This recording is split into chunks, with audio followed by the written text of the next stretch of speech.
आदिदेव नमस्तुभ्यं प्रसीद मम भास्कर दिवाकर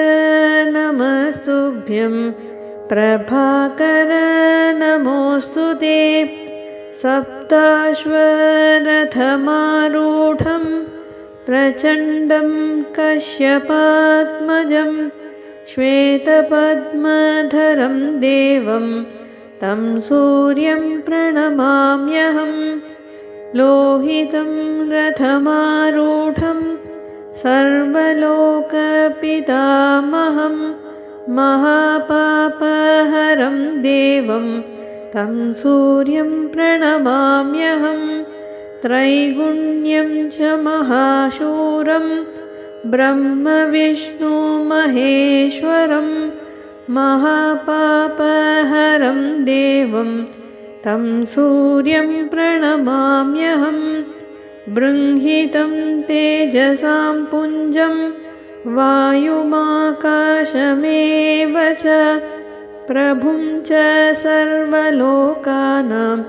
तं सूर्यं प्रणमाम्यहं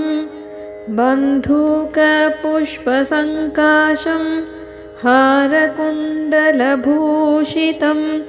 एकचक्ररथं देवं तं सूर्यं प्रणमाम्यहं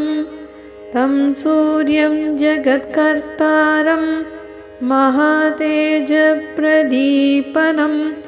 महापापहरं देवं तं सूर्यं प्रणमाम्यहं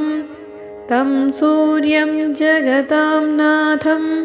ज्ञानविज्ञानमोक्षदं महापापहरं देवं